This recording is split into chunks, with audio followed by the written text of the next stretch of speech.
The British Raj was the British rule in the Indian subcontinent between 1858 and 1947. The term can also refer to the period of dominion. The region under British control, commonly called India in contemporary usage, included areas directly administered by the United Kingdom as well as the princely states ruled by individual rulers under the paramountcy of the British Crown. The region was less commonly also called the Indian Empire. As India, it was a founding member of the League of Nations, a participating nation in the Summer Olympics in 1900, 1920, 1928, 1932, and 1936, and a founding member of the United Nations in San Francisco in 1945. The system of governance was instituted in 1858, when the rule of the British East India Company was transferred to the Crown in the person of Queen Victoria, and lasted until 1947, when the British Indian Empire was partitioned into two sovereign dominion states, the Union of India and the Dominion of Pakistan. At the inception of the Raj in 1858, Lower Burma was already a part of British India. Upper Burma was added in 1886, and the resulting Union, Burma, was administered as a province until 1937, when it became a separate British colony, gaining its own independence in 1948. Geographical extent: the British Raj extended over almost all present-day India, Pakistan, and Bangladesh, with exceptions such as Goa and Pondicherry. In addition, at various times, it included Aden, Lower Burma, Upper Burma, British Somaliland, and Singapore. Burma was separated from India and directly administered by the British Crown from 1937 until its independence in 1948. The trucial states of the Persian Gulf were theoretically princely states of British India until 1946 and used the rupee as their unit of currency.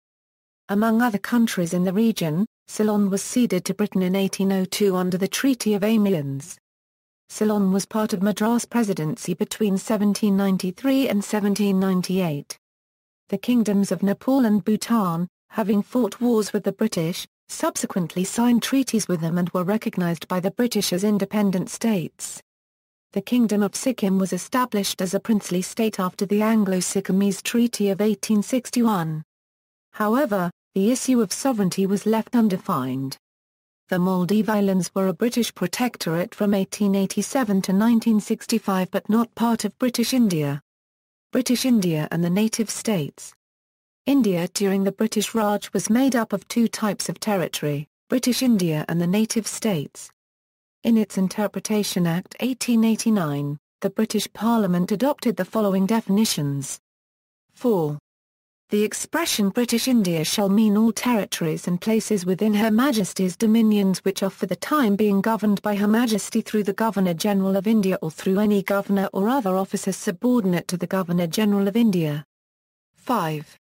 The expression India shall mean British India together with any territories of any native prince or chief under the suzerainty of Her Majesty exercised through the Governor-General of India, or through any governor or other officer subordinate to the Governor-General of India.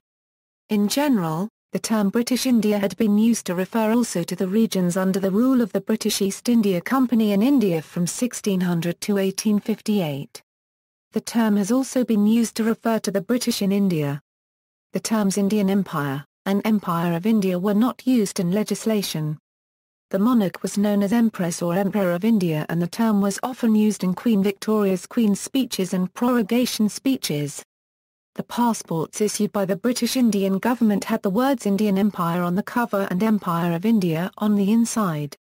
In addition, an Order of Knighthood, the most eminent order of the Indian Empire, was set up in 1878. Suzerainty over 175 princely states, some of the largest and most important, was exercised by the central government of British India under the Viceroy. The remaining approximately 500 states were dependents of the provincial governments of British India under a governor, lieutenant governor, or chief commissioner. A clear distinction between dominion and suzerainty was supplied by the jurisdiction of the courts of law. The law of British India rested upon the laws passed by the British Parliament and the legislative powers those laws vested in the various governments of British India, both central and local. In contrast, The courts of the princely states existed under the authority of the respective rulers of those states. Major provinces. At the turn of the 20th century, British India consisted of 8 provinces that were administered either by a governor or a lieutenant governor. The following table lists their areas and populations circa 1907. During the Partition of Bengal, the new provinces of Assam and East Bengal were created as a lieutenant governorship. In 1911, East Bengal was reunited with Bengal, and the new provinces in the east became Assam, Bengal, Bihar and Orissa. Minor provinces. In addition, there were a few minor provinces that were administered by a chief commissioner, princely states. A princely state, also called a native state or an Indian state, was a nominally sovereign entity with an indigenous Indian ruler, subject to a subsidiary alliance. There were 565 princely states when India and Pakistan became independent from Britain in August 1947. The princely states did not form a part of British India, as they were not directly under British rule. The larger ones had treaties with Britain that specified which rights the princes had. In the smaller ones the princes had few rights. Within the princely states external affairs, defence and most communications were under British control. The British also exercised a general influence over the state's internal politics, in part through the granting or withholding of recognition of individual rulers. Although there were nearly 600 princely states, the great majority were very small and contracted out the business of government to the British. Some 200 of the states had an area of less than 25 square kilometres. Organisation. Following the Indian Rebellion of 1857, the Government of India Act 1858 made changes in the governance of India at 3 levels, in the imperial government in London, in the central government in Calcutta, and, in the provincial governments in the presidencies. In London, it provided for a cabinet-level Secretary of State for India and a 15-member Council of India, whose members were required, as one prerequisite of membership, to have spent at least 10 years in India and to have done so no more than 10 years before. Although the Secretary of State formulated the policy instructions to be communicated to India, he was required in most instances to consult the Council, but especially so in matters relating to spending of Indian revenues. The Act envisaged a system of double government in which the Council ideally served both as a check on excesses in imperial policy making and as a body of up-to-date expertise on India. However, the Secretary of State also had special emergency powers that allowed him to make unilateral decisions, and, in reality, the Council's expertise was sometimes outdated. From 1858 until 1947, 27 individuals served as Secretary of State for India and directed the India Office. These included, Sir Charles Wood, Marquess of Salisbury, John Morley, E.S. Montagu, and Frederick Pethick Lawrence. The size of the Advisory Council was reduced over the next half-century, but its powers remained unchanged. In 1907, for the first time, 2 Indians were appointed to the Council. They were K. G. Gupta and Syed Hossain Bilgrami. In Calcutta, the Governor-General remained head of the Government of India and now was more commonly called the Viceroy on account of his secondary role as the Crown's representative to the nominally sovereign princely states. He was, however, now responsible to the Secretary of State in London and through him to Parliament.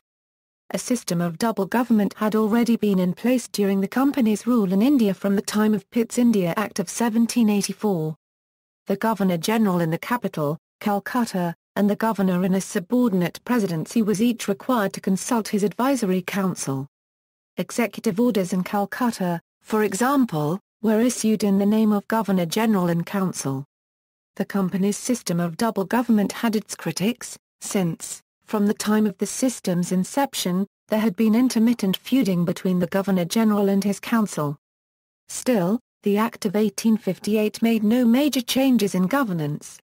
However, in the years immediately thereafter, which were also the years of post-rebellion reconstruction, Viceroy Lord Canning found the collective decision-making of the council to be too time-consuming for the pressing tasks ahead. So he requested the portfolio system of an executive council in which the business of each government department was assigned to and became the responsibility of a single council member.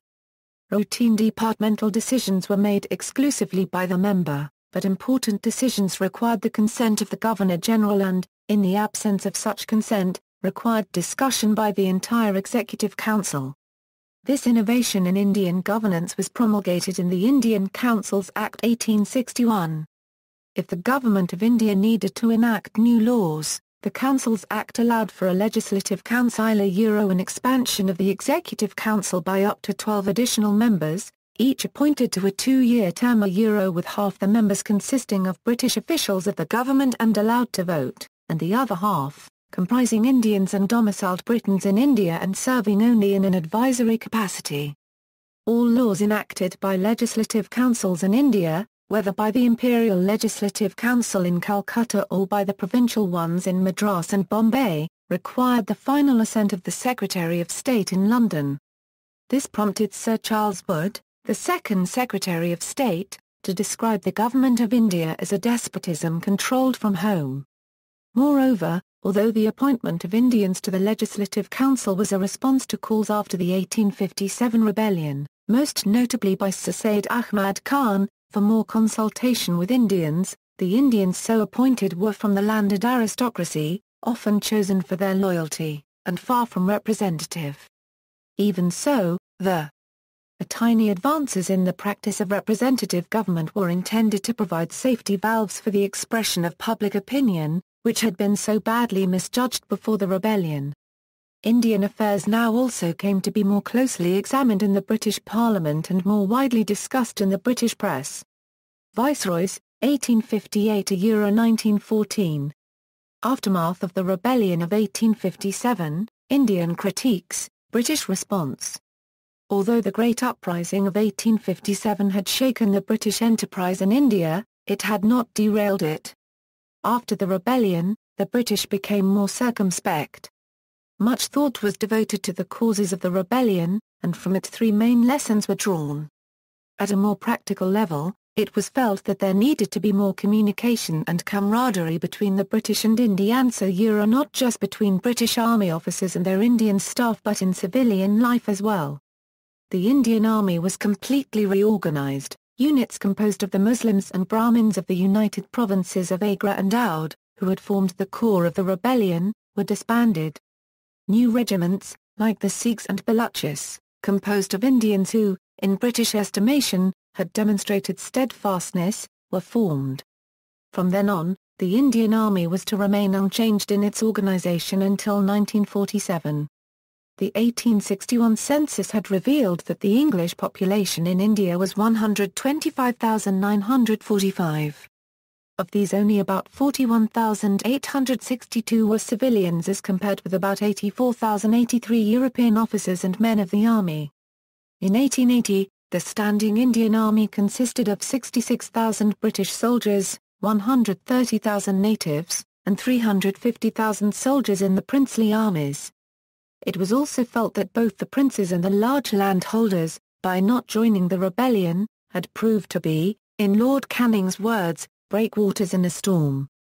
They too were rewarded in the new British Raj by being officially recognised in the treaties each state now signed with the Crown. At the same time, it was felt that the peasants, for whose benefit the large land reforms of the United Provinces had been undertaken, had shown disloyalty, by, in many cases, fighting for their former landlords against the British. Consequently, no more land reforms were implemented for the next 90 years, Bengal and Bihar were to remain the realms of large land holdings. Lastly, the British felt disenchanted with Indian reaction to social change. Until the rebellion, they had enthusiastically pushed through social reform, like the ban on sati by Lord William Bentinck. It was now felt that traditions and customs in India were too strong and too rigid to be changed easily. Consequently, no more British social interventions were made, especially in matters dealing with religion, even when the British felt very strongly about the issue. Legal modernization. Singer argues that after 1857 the colonial government strengthened and expanded its infrastructure via the court system, legal procedures, and statutes. New legislation merged the Crown and the old East India Company courts and introduced a new penal code as well as new codes of civil and criminal procedure, based largely on English law. In the 1860s–1880s the Raj set up compulsory registration of births, deaths, and marriages, as well as adoptions, property deeds, and wills. The goal was to create a stable, usable public record and verifiable identities. However, there was opposition from both Muslim and Hindu elements who complained that the new procedures for census taking and registration threatened to uncover female privacy. Purdah rules prohibited women from saying their husband's name or having their photograph taken. An all-India census was conducted between 1868 and 1871, often using total numbers of females in a household rather than individual names. Select groups which the Raj reformers wanted to monitor statistically included those reputed to practice female infanticide, prostitutes, lepers, and eunuchs. Increasingly officials discovered that traditions and customs in India were too strong and too rigid to be changed easily.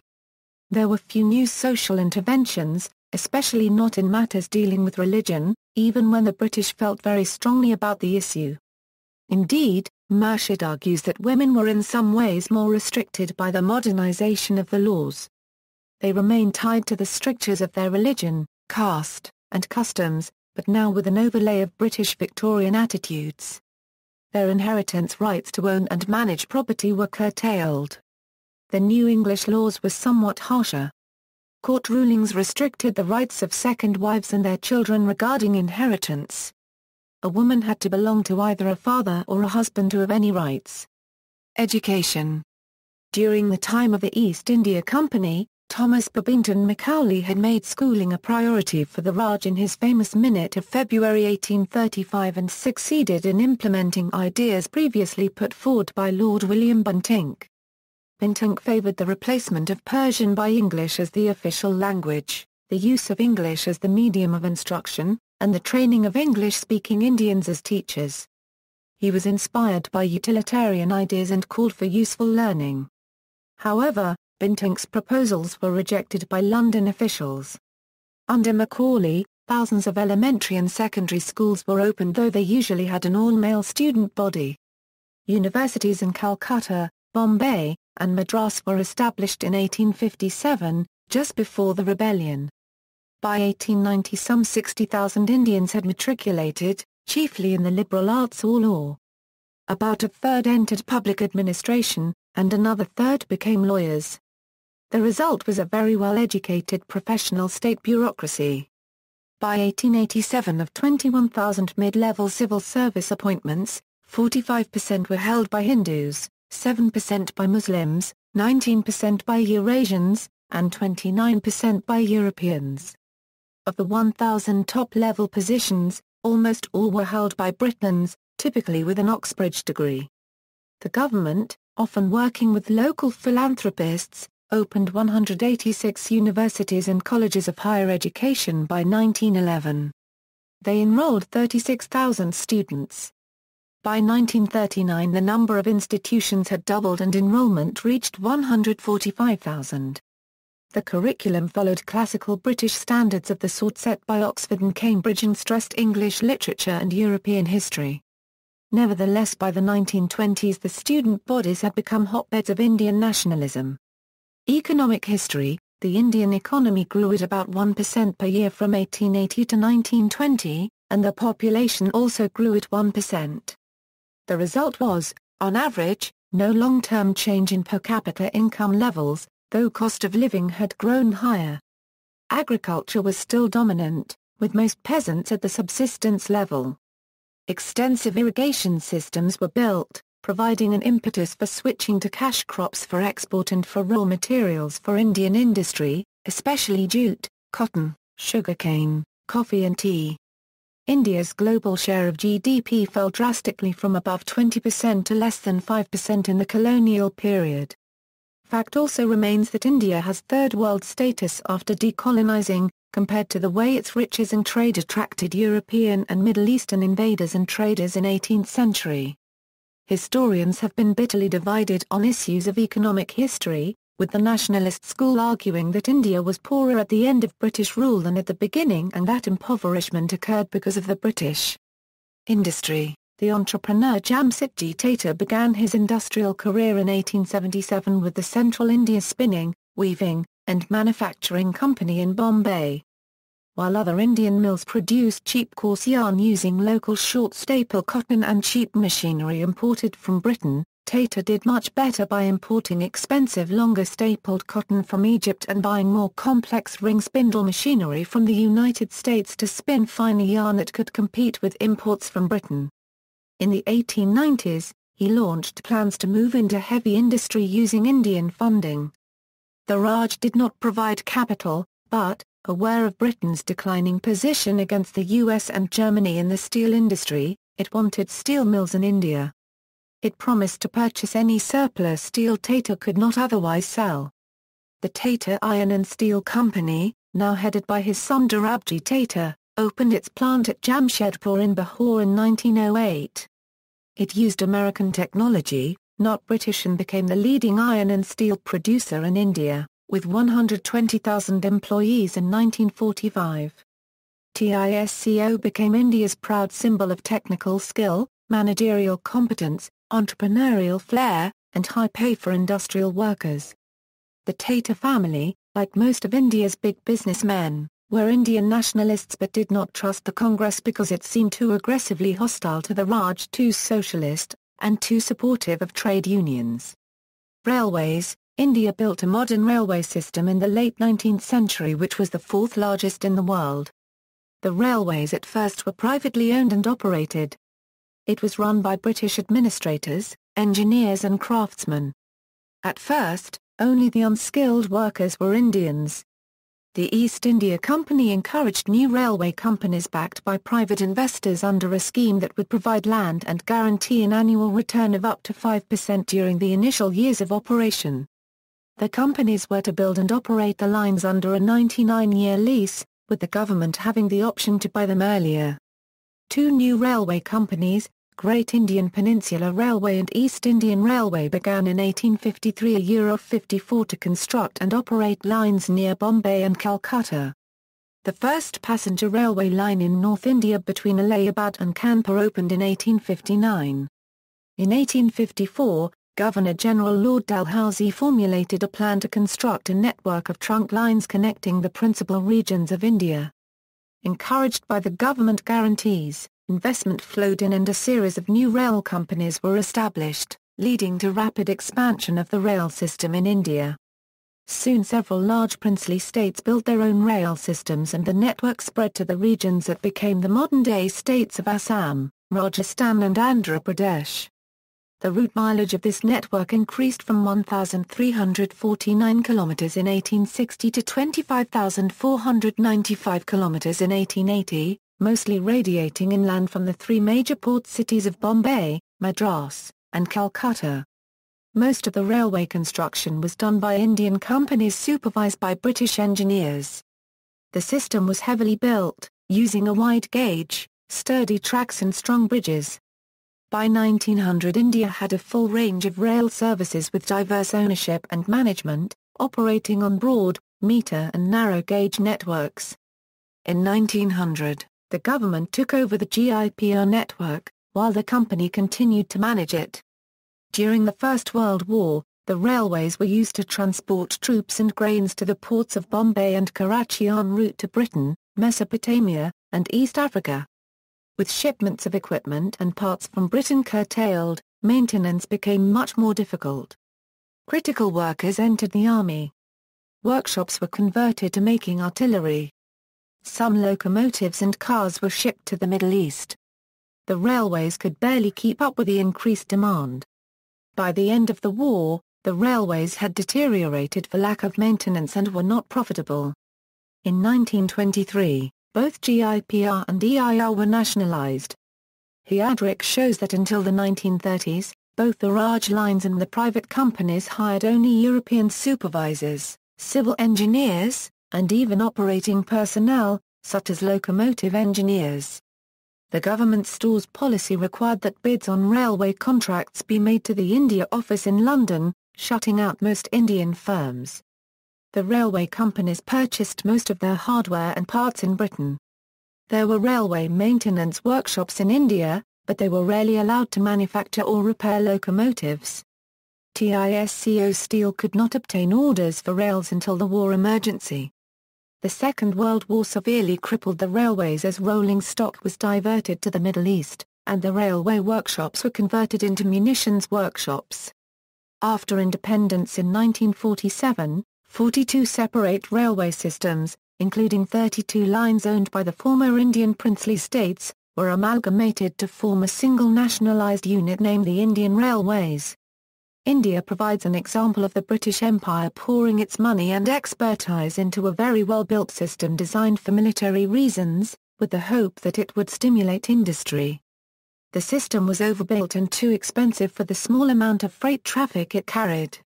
However, it did capture the imagination of the Indians, who saw their railways as the symbol of an industrial modernity euro, but one that was not realised until after independence.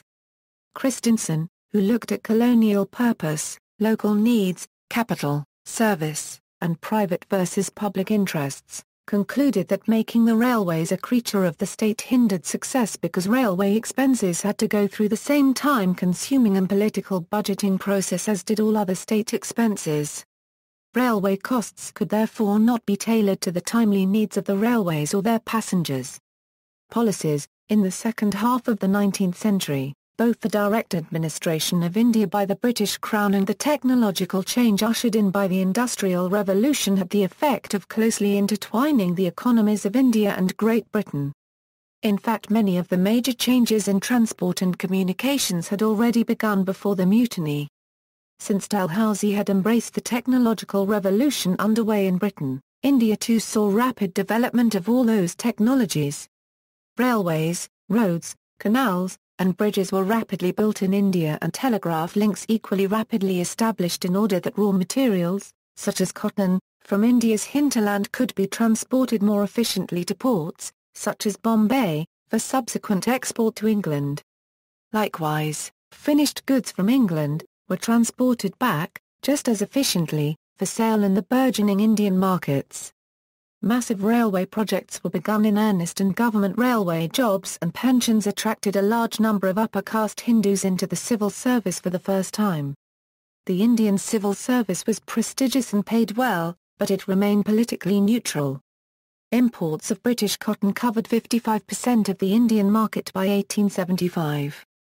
Industrial production as it developed in European factories was unknown until the 1850s when the first cotton mills were opened in Bombay, posing a challenge to the cottage-based home production system based on family labour. Taxes in India decreased during the colonial period for most of India's population.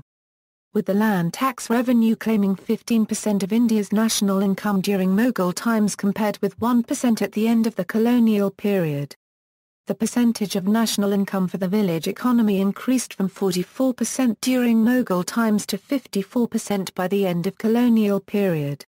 India's per capita GDP decreased from $550 in 1700 to $520 by 1857, although it later increased to $618, by 1947, 1860s are Euro 1890s, New Middle Class, Indian National Congress, by 1880, a new middle class had arisen in India and spread thinly across the country. Moreover, there was a growing solidarity among its members, created by the joint stimuli of encouragement and irritation. The encouragement felt by this class came from its success in education and its ability to avail itself of the benefits of that education such as employment in the Indian civil service. It came too from Queen Victoria's proclamation of 1858 in which she had declared, "We hold ourselves bound to the natives of our Indian territories by the same obligation of duty which bind us to all our other subjects." Indians were especially encouraged when Canada was granted Dominion status in 1867 and established an autonomous democratic constitution. Lastly, the encouragement came from the work of contemporaneous Oriental scholars like Monia Williams and Max Marwan Courtelaire, who in their works had been presenting ancient India as a great civilization. Irritation, on the other hand, came not just from incidents of racial discrimination at the hands of the British in India, but also from governmental actions like the use of Indian troops in imperial campaigns and the attempts to control the vernacular press. It was, However, Viceroy Lord Ripon's partial reversal of the Ilbert Bill, a legislative measure that had proposed putting Indian judges in the Bengal presidency on equal footing with British ones, that transformed the discontent into political action. On December 28, 1885, professionals and intellectuals from this middle class many educated at the new British-founded universities in Bombay, Calcutta, and Madras, and familiar with the ideas of British political philosophers, especially the utilitarians assembled in Bombay. The 70 men founded the Indian National Congress. Womesh Chandra Banerjee was elected the first president. The membership comprised a westernized elite, and no effort was made at this time to broaden the base. During its first 20 years, the Congress primarily debated British policy toward India. However, its debates created a new Indian outlook that held Great Britain responsible for draining India of its wealth. Britain did this, the nationalists claimed, by unfair trade, by the restraint on indigenous Indian industry, and by the use of Indian taxes to pay the high salaries of the British civil servants in India. 1870s–1907, Social Reformers, Moderates versus Extremists. Social reform was in the air by the 1880s. For example, Pandita Ramabai, poet, Sanskrit scholar, and a champion of the emancipation of Indian women, took up the cause of widow remarriage, especially of Brahmin widows, later converted to Christianity. By 1900 reform movements had taken root within the Indian National Congress. Congress member Gopal Krishna Gokhale founded the Servants of India Society, which lobbied for legislative reform, and whose members took vows of poverty, and worked among the untouchable community. By 1905, a deep gulf opened between the moderates, led by Gokhale, who downplayed public agitation, and the new extremists, who not only advocated agitation, but also regarded the pursuit of social reform as a distraction from nationalism. Prominent among the extremists was Bal Gangadhar Tilak, who attempted to mobilize Indians by appealing to an explicitly Hindu political identity, displayed, for example, in the annual public Ganapati festivals that he inaugurated in western India. Partition of Bengal. The then Viceroy, Lord Curzon, was unusually energetic in pursuit of efficiency and reform.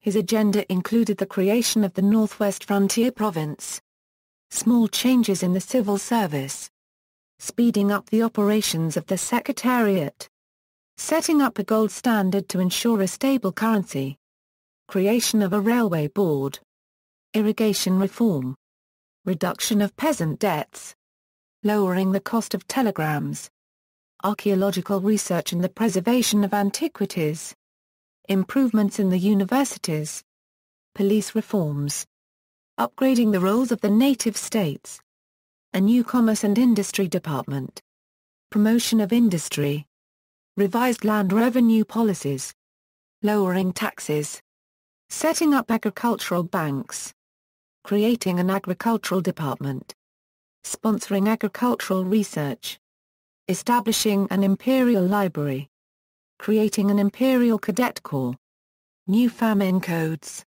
and, indeed, reducing the smoke nuisance in Calcutta. Trouble emerged for Curzon when he divided the largest administrative subdivision in British India, the Bengal Presidency, into the Muslim-majority province of East Bengal and Assam and the Hindu-majority province of West Bengal. Curzon's Act, the Partition of Bengal, which some considered administratively felicitous, communally charged, sowed the seeds of division among Indians in Bengal and, which had been contemplated by various colonial administrations since the time of Lord William Bentinck, but never acted upon, was to transform nationalist politics as nothing else before it. The Hindu elite of Bengal, among them many who owned land in East Bengal that was leased out to Muslim peasants, protested fervidly. The large Bengali Hindu middle class, upset at the prospect of Bengalis being outnumbered in the new Bengal province by Biharis and Arias, felt that Curzon's Act was punishment for their political assertiveness. The pervasive protests against Curzon's decision took the form predominantly of the Swadeshi campaign led by two-time Congress President, Surendranath Banerjee, and involved boycott of British goods. The rallying cry for both types of protest was the slogan Band Matram, which invoked a mother goddess, who stood variously for Bengal, India, and the Hindu goddess Kali. Sri Aurobindo never went beyond the law when he edited the banned Matra magazine. It preached freedom but within the bounds of peace as far as possible. Its goal was passive resistance. The unrest spread from Calcutta to the surrounding regions of Bengal when students returned home to their villages and towns. Some engaged in robbery to fund terrorist activities such as bombing public buildings, but the conspiracies generally failed in the face of intense police work. The Swadeshi boycott movement cut imports of British textiles by 25%. The Swadeshi cloth, although more expensive and somewhat less comfortable than its Lancashire competitor, was worn as a mark of national pride by people all over India. 1906–1909, Muslim League, Minto Morley reforms. The Hindu protests against the partition of Bengal led the Muslim elite in India to organise in 1906 the All India Muslim League. The League favoured the partition of Bengal, since it gave them a Muslim majority in the eastern half. In 1905, when Tilak and Lajpat re-attempted to rise to leadership positions in the Congress, and the Congress itself rallied around symbolism of Kali, Muslim fears increased. The Muslim elite, including Dhaka Nawab and Khwaja Salimullah, expected that a new province with a Muslim majority would directly benefit Muslims aspiring to political power. The first steps were taken toward self-government in British India in the late 19th century with the appointment of Indian councillors to advise the British Viceroy and the establishment of provincial councils with Indian members. The British subsequently widened participation in legislative councils with the Indian Councils Act of 1892. Municipal corporations and district boards were created for local administration. They included elected Indian members. The Indian Councils Act 1909, known as the Morley-Minto reforms gave Indians limited roles in the central and provincial legislatures. Upper-class Indians, rich landowners and businessmen were favoured. The Muslim community was made a separate electorate and granted double representation. The goals were quite conservative but they did advance the elective principle. The Partition of Bengal was rescinded in 1911 and announced at the Delhi Darbar, at which King George V came in person and was crowned Emperor of India. He announced the capital would be moved from Calcutta to Delhi, a Muslim stronghold. Morley was especially vigilant in crushing revolutionary groups. 1914–1947, 1914–1918, First World War, Lucknow Pact. The First World War would prove to be a watershed in the imperial relationship between Britain and India. Shortly prior to the outbreak of war, the Government of India had indicated that they could furnish 2 divisions plus a cavalry brigade, with a further division in case of emergency. Some 1.4 million Indian and British soldiers of the British Indian Army took part in the war, primarily in Iraq and the Middle East. Their participation had a wider cultural fallout as news spread how bravely soldiers fought and died alongside British soldiers, as well as soldiers from dominions like Canada and Australia. India's international profile rose during the 1920s, as it became a founding member of the League of Nations in 1920 and participated, under the name, Les Anglais, in the 1920 Summer Olympics in Antwerp. Back in India, especially among the leaders of the Indian National Congress, the war led to calls for greater self-government for Indians. After the 1906 split between the moderates and the extremists, organized political activity by the Congress had remained fragmented until 1914, when Bal Gangadhar Tilak was released from prison and began to sound out other Congress leaders about possible reunification. That, however, had to wait until the demise of Tilak's principal moderate opponents, Gopal Krishna Gokhale and Firozeshah Mehta, in 1915, whereupon an agreement was reached for Tilak's ousted group to re-enter the Congress. In the 1916 Lucknow session of the Congress, Tilak's supporters were able to push through a more radical resolution which asked for the British to declare that it was their aim and intention to confer self-government on India at an early date. Soon, other such rumblings began to appear in public pronouncements. In 1917, in the Imperial Legislative Council, Madan Mohan Malhotra spoke of the expectations the war had generated in India, I venture to say that the war has put the clock 50 years forward. Reforms after the war will have to be such, as will satisfy the aspirations of her people to take their legitimate part in the administration of their own country. The 1916 Lucknow session of the Congress was also the venue of an unanticipated mutual effort by the Congress and the Muslim League, the occasion for which was provided by the wartime partnership between Germany and Turkey.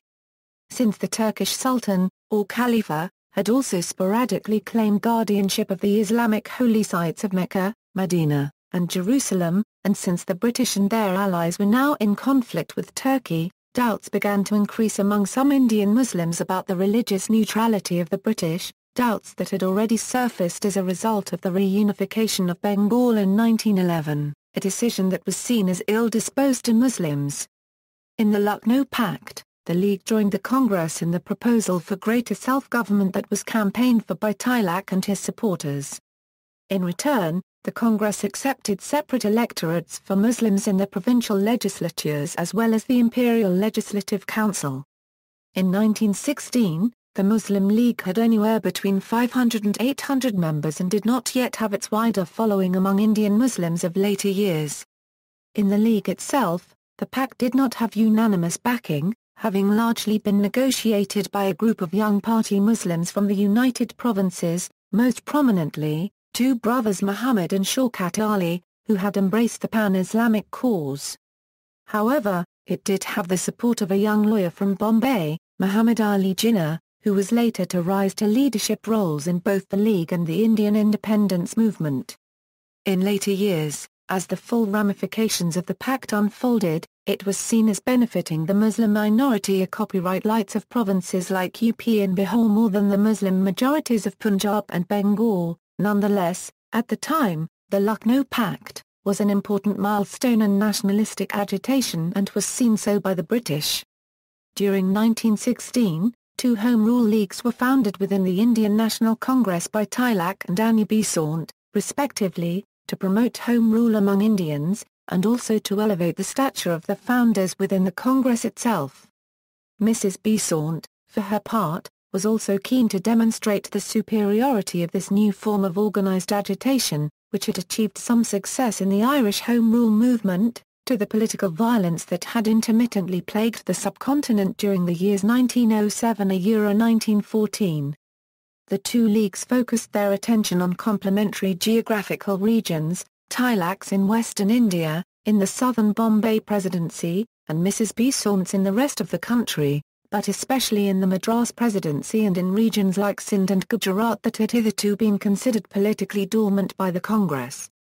Both leagues rapidly acquired new members approximately 30,000 each in a little over a year, and began to publish inexpensive newspapers. Their propaganda also turned to posters, pamphlets, and political religious songs, and later to mass meetings, which not only attracted greater numbers than in earlier Congress sessions, but also entirely new social groups such as non-Brahmins, traders, farmers, students, and lower-level government workers. Although they did not achieve the magnitude or character of a nationwide mass movement, the Home Rule Leagues both deepened and widened organised political agitation for self-rule in India. The British authorities reacted by imposing restrictions on the leagues, including shutting out students from meetings and banning the two leaders from travelling to certain provinces. The year 1915 also saw the return of Mohandas Karamchand Gandhi to India.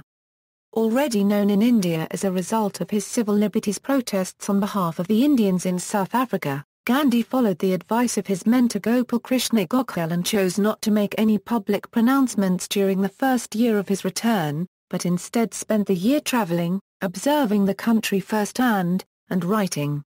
Earlier, during his South Africa sojourn, Gandhi, a lawyer by profession, had represented an Indian community, which, although small, was sufficiently diverse to be a microcosm of India itself. In tackling the challenge of holding this community together and simultaneously confronting the colonial authority, he had created a technique of non-violent resistance, which he labeled satyagraha. For Gandhi, satyagraha was different from passive resistance, by then a familiar technique of social protest, which he regarded as a practical strategy adopted by the weak in the face of superior force. Satyagraha, on the other hand, was for him the last resort of those strong enough in their commitment to truth to undergo suffering in its cause. Ahimsa or non-violence, which formed the underpinning of Satyagraha, came to represent the twin pillar, with truth, of Gandhi's unorthodox religious outlook on life. During the years 1907–1914, Gandhi tested the technique of Satyagraha in a number of protests on behalf of the Indian community in South Africa against the unjust racial laws. Also, during his time in South Africa, in his essay, Hind Swaraj, Gandhi formulated his vision of Swaraj, or self-rule for India based on three vital ingredients: solidarity between Indians of different faiths, but most of all between Hindus and Muslims; the removal of untouchability from Indian society; and the exercise of Swadeshi, the boycott of manufactured foreign goods and the revival of Indian cottage industry. The first two, he felt, were essential for India to be an egalitarian and tolerant society, one befitting the principles of truth and ahimsa, while the last, by making Indians more self-reliant, would break the cycle of dependence that was not only perpetrating the direction and tenor of the British rule in India, but also the British commitment to it. At least until 1920, the British presence itself was not a stumbling block in Gandhi's conception of Swaraj. Rather, it was the inability of Indians to create a modern society. 1917–1919, Satyagraha, Montagu-Chelmsford reforms, Jallianwala Bagh. Gandhi made his political debut in India in 1917 in Champaran district in Bihar, near the Nepal border, where he was invited by a group of disgruntled tenant farmers who, for many years, had been forced into planting indigo on a portion of their land and then selling it at below market prices to the British planters who had leased them the land. Upon his arrival in the district, Gandhi was joined by other agitators, including a young Congress leader, Rajendra Prasad, from Bihar, who would become a loyal supporter of Gandhi and go on to play a prominent role in the Indian independence movement.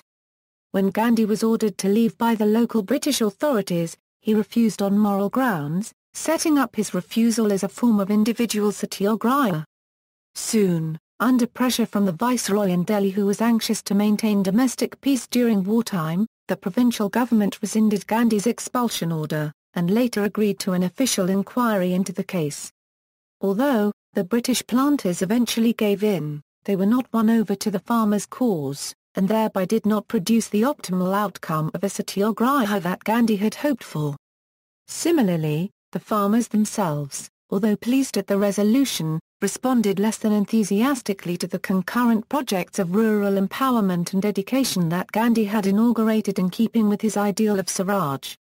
The following year Gandhi launched two more satyagrahas, both in his native Gujarat, one in the rural Kaira district where landowning farmers were protesting increased land revenue, and the other in the city of Ahmedabad, where workers in an Indian-owned textile mill were distressed about their low wages. The satyagraha in Ahmedabad took the form of Gandhi fasting and supporting the workers in a strike, which eventually led to a settlement. In Kaira, in contrast, although the farmers' cause received publicity from Gandhi's presence, the satyagraha itself, which consisted of the farmers' collective decision to withhold payment, was not immediately successful, as the British authorities refused to back down. The agitation in Kaira gained for Gandhi another lifelong lieutenant in Sardar Vallabhbhai Patel, who had organised the farmers, and who too would go on to play a leadership role in the Indian independence movement. Champaran, Kaira, and Ahmedabad were important milestones in the history of Gandhi's new methods of social protest in India.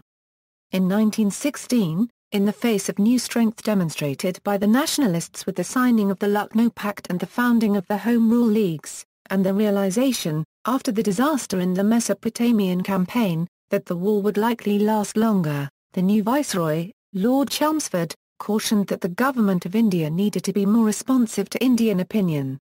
Towards the end of the year, after discussions with the government in London, he suggested that the British demonstrate their good faith in light of the Indian War roll through a number of public actions, including awards of titles and honours to princes, granting of commissions in the army to Indians, and removal of the much reviled cotton excise duty, but, most importantly, an announcement of Britain's future plans for India and an indication of some concrete steps.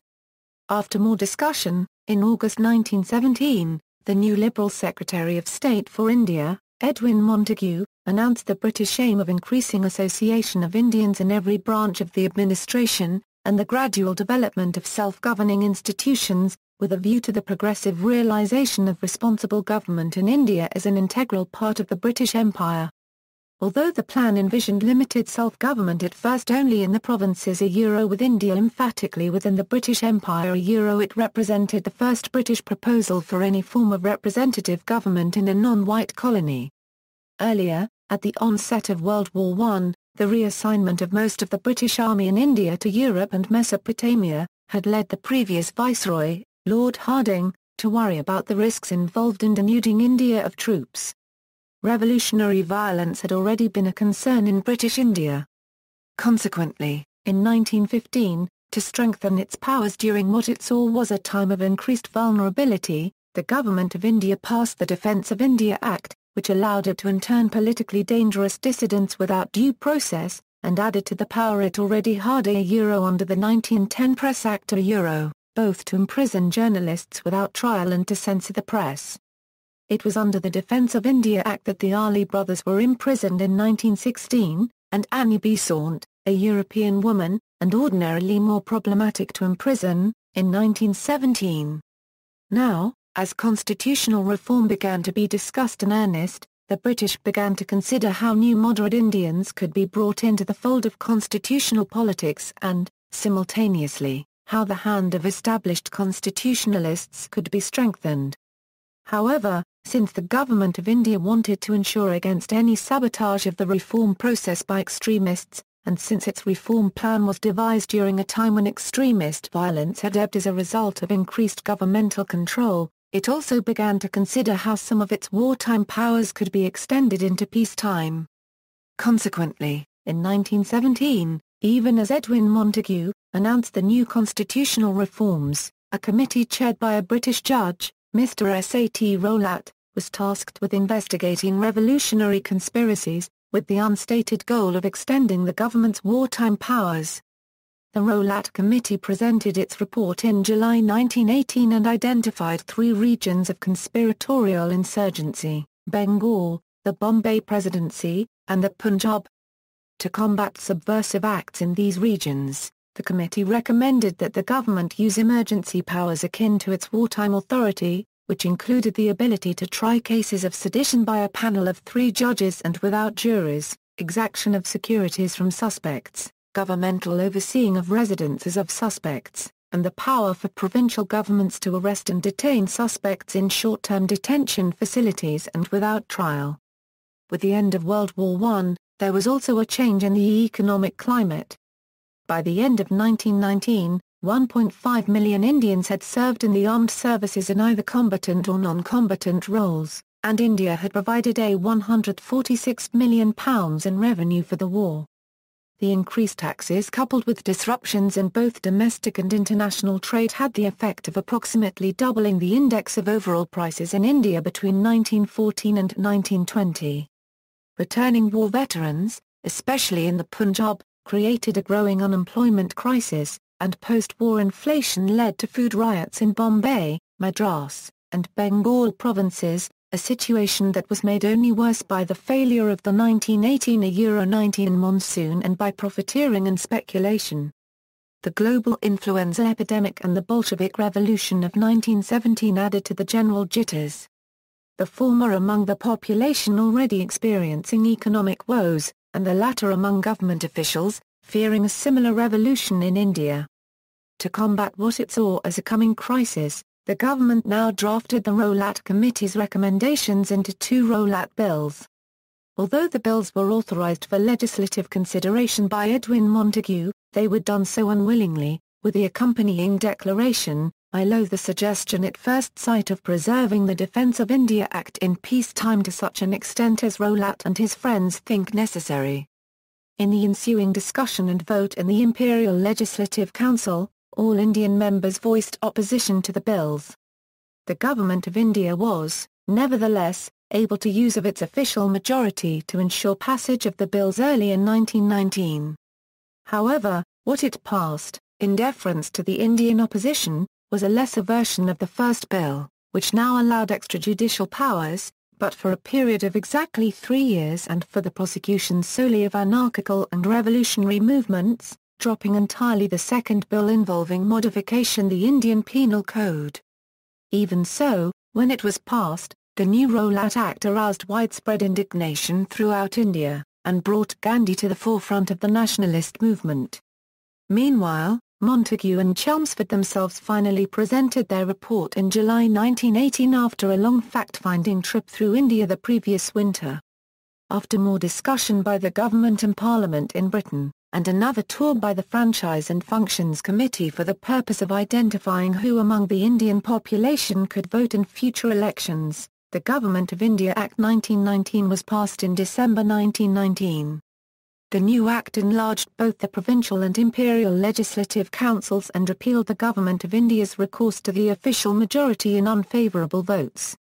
Although departments like defence, foreign affairs, criminal law, communications, and income tax were retained by the Viceroy and the central government in New Delhi, other departments like public health, education, land revenue, local self-government were transferred to the provinces.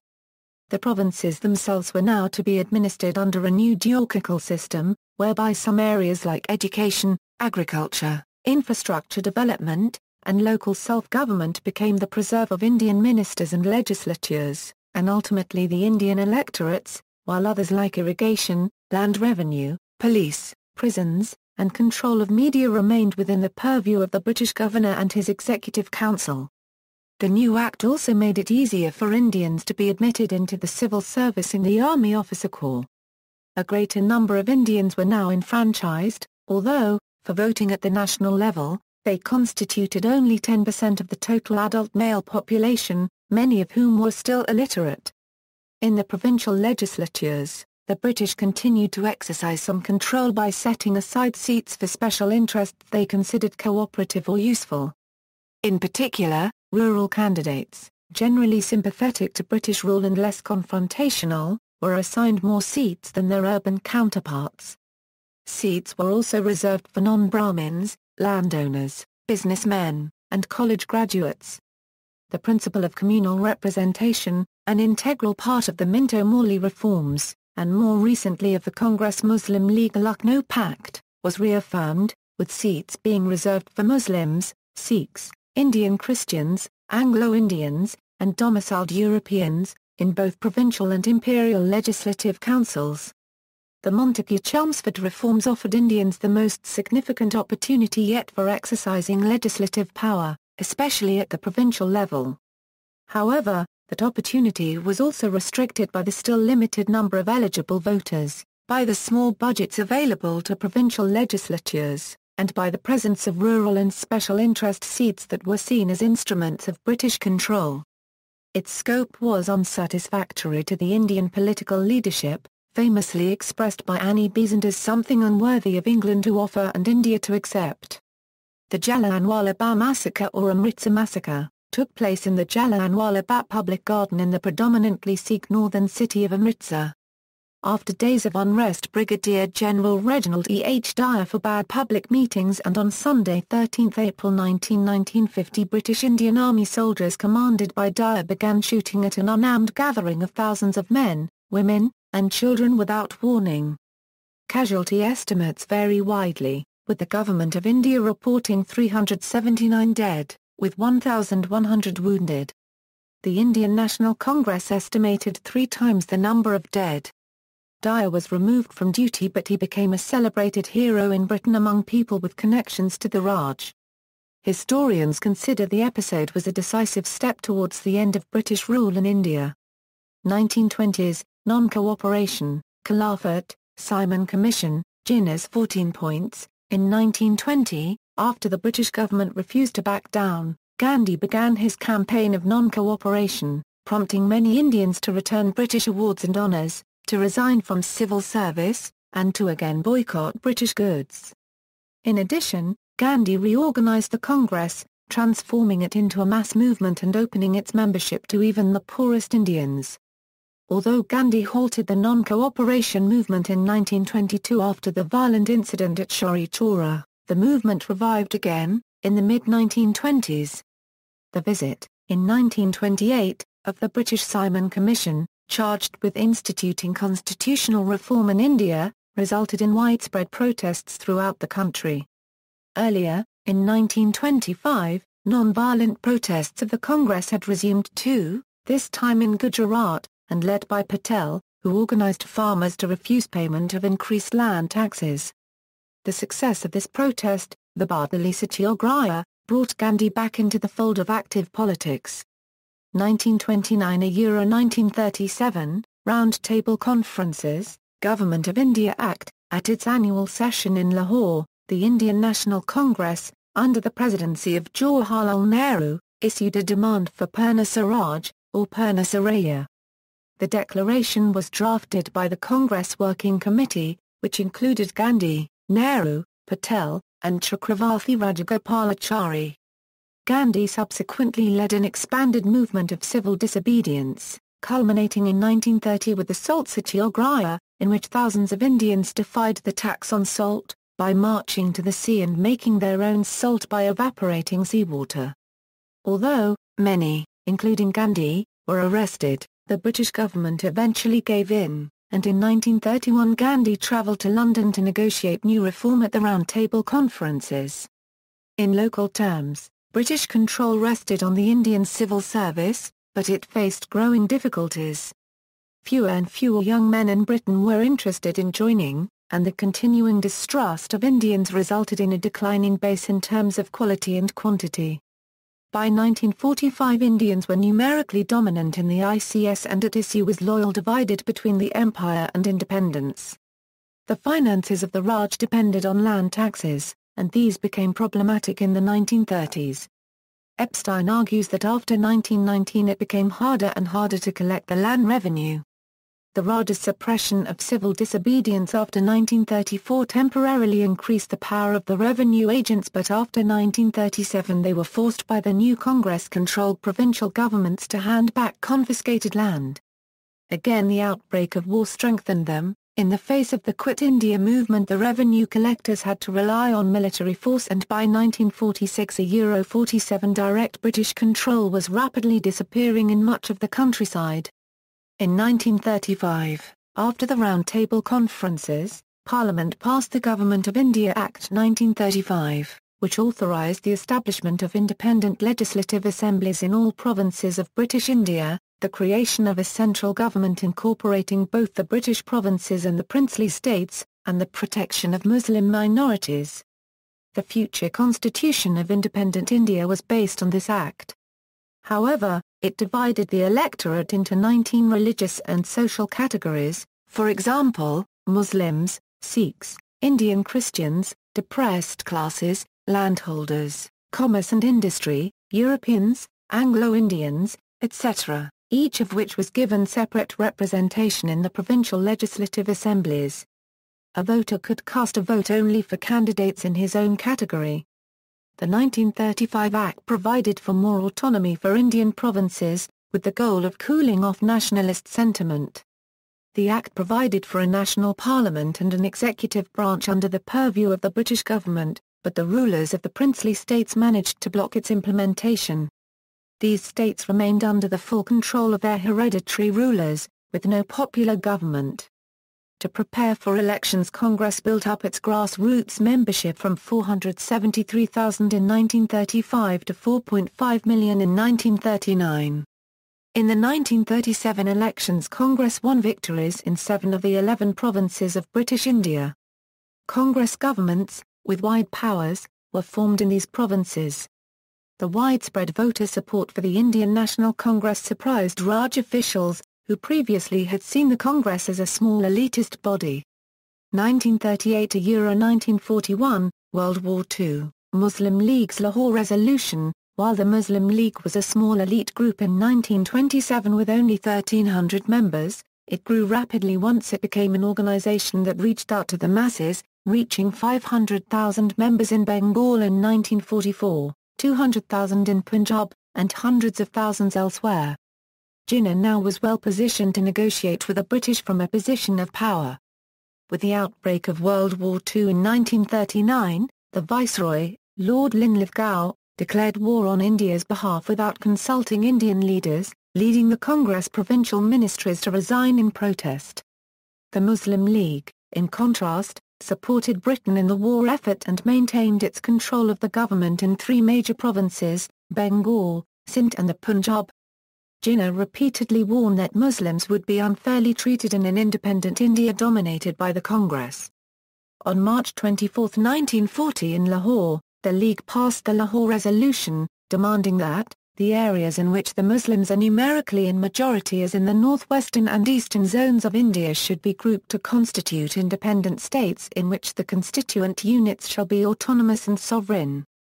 Although there were other important national Muslim politicians such as Congress leader Abul Kalam Azad, and influential regional Muslim politicians such as A.K. Fazl-ul-Huq of the leftist Krisak Praja Party in Bengal, Sikandar Khan of the landlord-dominated Punjab Unionist Party, and Abd al-Afar Khan of the pro-Congress Khidi Khidmatgar in the northwest frontier province, the British, over the next 6 years, were to increasingly see the League as the main representative of Muslim India.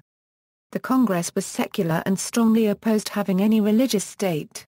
It insisted there was a natural unity to India, and repeatedly blamed the British for divide-and-rule tactics based on prompting Muslims to think of themselves as alien from Hindus. Jinnah rejected the notion of a united India, and emphasized that religious communities were more basic than an artificial nationalism. He proclaimed the two-nation theory, stating at Lahore on March 22, 1940, Islam and Hinduism are not religions in the strict sense of the word, but are, in fact, different and distinct social orders, and it is a dream that the Hindus and Muslims can ever evolve a common nationality, and this misconception of one Indian nation has troubles and will lead India to destruction if we fail to revise our notions in time. The Hindus and Muslims belong to two different religious philosophies, social customs, literatures. They neither intermarry nor intervene together and, indeed, they belong to two different civilizations which are based mainly on conflicting ideas and conceptions. Their aspect on life and of life are different. To yoke together two such nations under a single state, one as a numerical minority and the other as a majority, must lead to growing discontent and final destruction of any fabric that may be so built for the government of such a state. While the regular Indian Army in 1939 included about 220,000 native troops, it expanded tenfold during the war and small naval and air force units were created. Over 2 million Indians volunteered for military service in the British Army. He played a major role in numerous campaigns, especially in the Middle East and North Africa. Casualties were moderate, with 24,000 killed, 64,000 wounded, 12,000 missing, and 60,000 captured at Singapore in 1942. London paid most of the cost of the Indian Army, which had the effect of erasing India's national debt. It ended the war with a surplus of £1,300 million. In addition, heavy British spending on munitions produced in India led to a rapid expansion of industrial output, such as textiles, steel, chemicals. Small warships were built, and an aircraft factory opened in Bangalore. The railway system, with 700,000 employees, was taxed to the limit as demand for transportation soared. 1942–1945, Cripps Mission, Quit India Resolution, INA. The British government sent the Cripps Mission in 1942 to secure Indian nationalists' cooperation in the war effort in exchange for a promise of independence as soon as the war ended. Top officials in Britain, most notably Prime Minister Winston Churchill, did not support the Cripps Mission and negotiations with the Congress soon broke down. Congress in July 1942 launched the Quit India movement in demanding the immediate withdrawal of the British from India or face nationwide civil disobedience.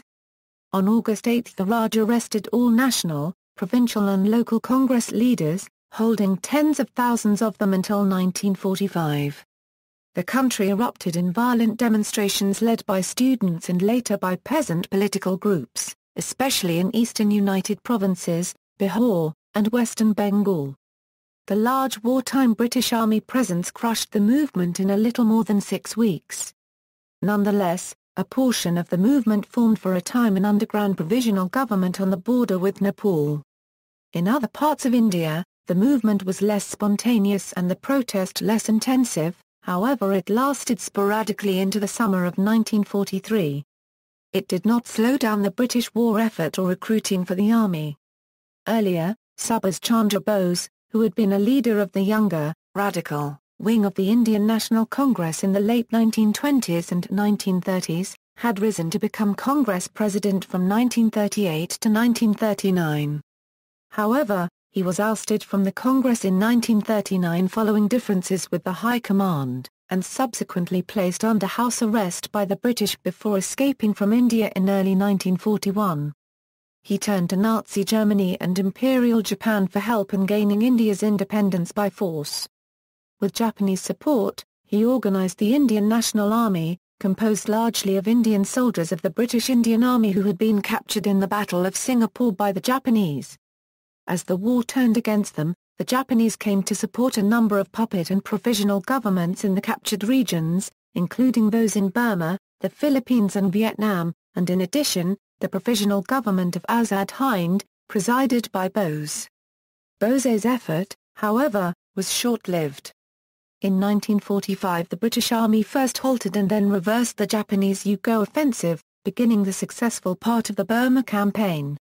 Bose's Indian National Army was driven down the Malay Peninsula, and surrendered with the recapture of Singapore. Bose died soon thereafter from third-degree burns received after attempting to escape in an overloaded Japanese plane which crashed in Taiwan, which many Indians believed did not happen. Although Bose was unsuccessful, he roused patriotic feelings in India.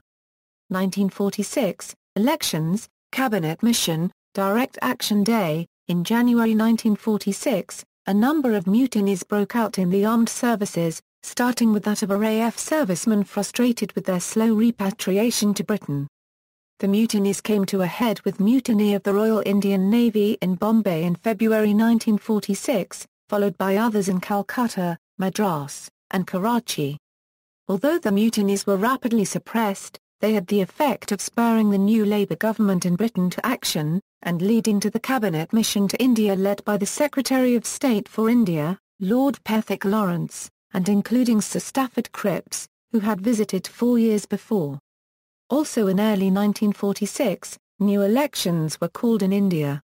Earlier, at the end of the war in 1945, the colonial government had announced the public trial of 3 senior officers of Bose's defeated Indian National Army who stood accused of treason. Now as the trials began, the Congress leadership, although ambivalent towards the INA, chose to defend the accused officers. The subsequent convictions of the officers, the public outcry against the convictions, and the eventual remission of the sentences, created positive propaganda for the Congress, which only helped in the party's subsequent electoral victories in 8 of the 11 provinces. The negotiations between the Congress and the Muslim League, however, stumbled over the issue of the partition. Jinnah proclaimed August 16, 1946, Direct Action Day, with the stated goal of highlighting, peacefully, the demand for a Muslim homeland in British India. The following day Hindu-Muslim riots broke out in Calcutta and quickly spread throughout India. Although the Government of India and the Congress were both shaken by the course of events, in September, a Congress-led interim government was installed, with Jawaharlal Nehru as United India's Prime Minister.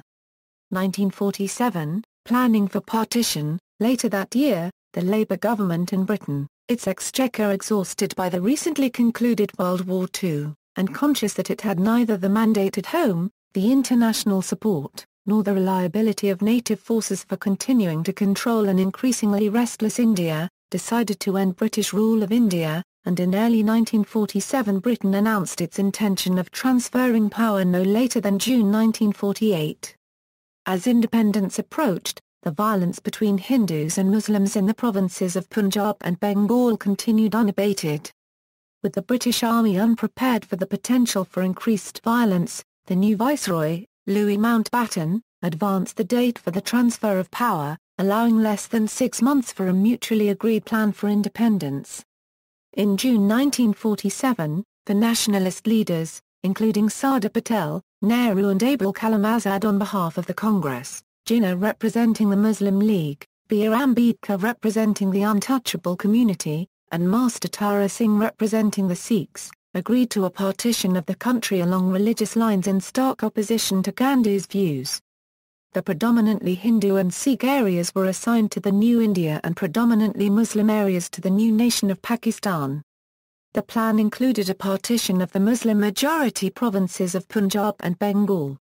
1947, Violence, Partition, Independence. On August 14, 1947, the new Dominion of Pakistan came into being, with Muhammad Ali Jinnah sworn in as its first Governor-General in Karachi.